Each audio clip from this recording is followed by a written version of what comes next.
Stop your parents from doing this. I didn't notice it at first. It was small, almost polite. My mother used to apologize for everything. Not just the big things, the small ones, even the tiniest. Sorry for sitting down too slowly. Sorry for asking me to repeat myself. Sorry for needing help with her phone.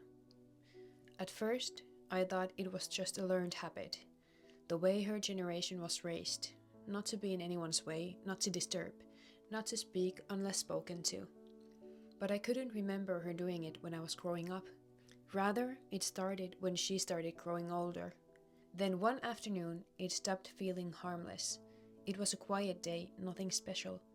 I was visiting her after work.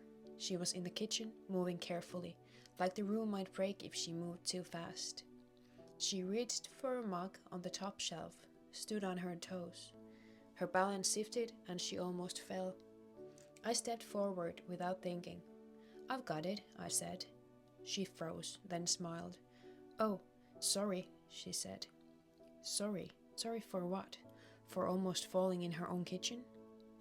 I handed her the mug. She took it with both hands, like it was something very fragile. We sat at the table, and she poured us both a steaming cup of tea.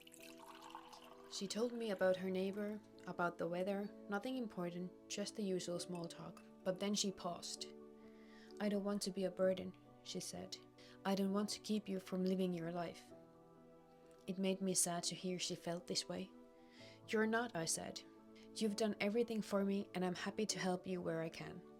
She nodded, but she did not look convinced. That night stayed with me.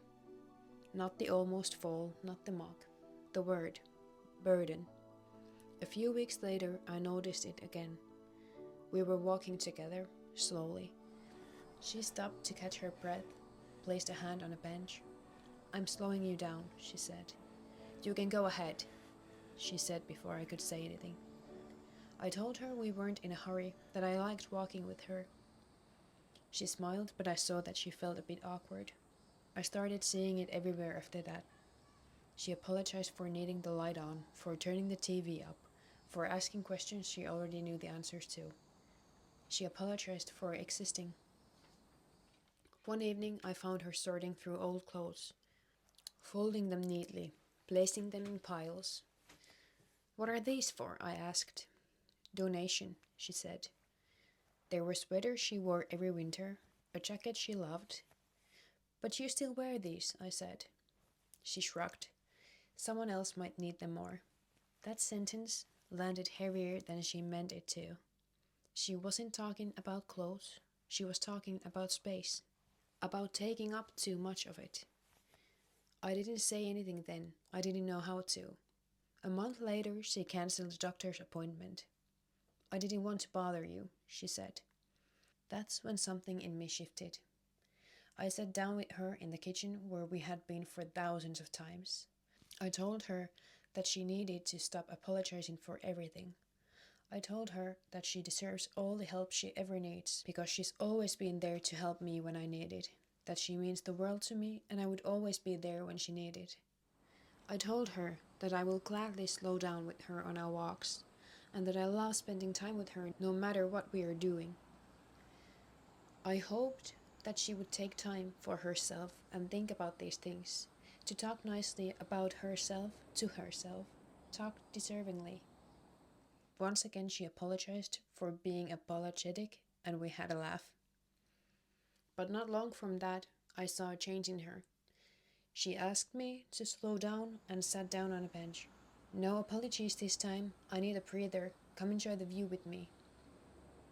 I did, and loved every minute. Another day, she asked for help without explaining why she deserved it. I helped and I felt proud of her. I think about it every now and then, how aging doesn't just change the body, it changes how people see their right to exist. Even though age is just a number, at some point it catches up with you. When you start getting clumsy or slow down and you need help, you start to feel like a burden. You start to feel like if someone is helping you or spending time with you, it takes something away from them. Why is that? Because when you are a child, you are taught to ask help, and your family wants to help you and be there for you.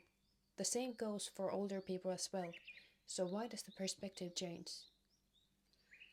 They stop needing, they stop asking, they stop being seen, not because they're told to, because the world gets quieter around them, so they quiet themselves first. I don't know when my mother started to feel like that, but I know I don't want her to keep feeling it.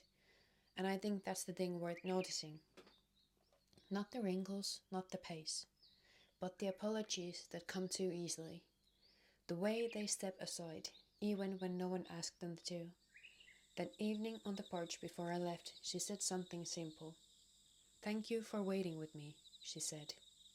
She didn't say sorry, just thank you. I answered, "Thank you for asking." It was a beautiful view.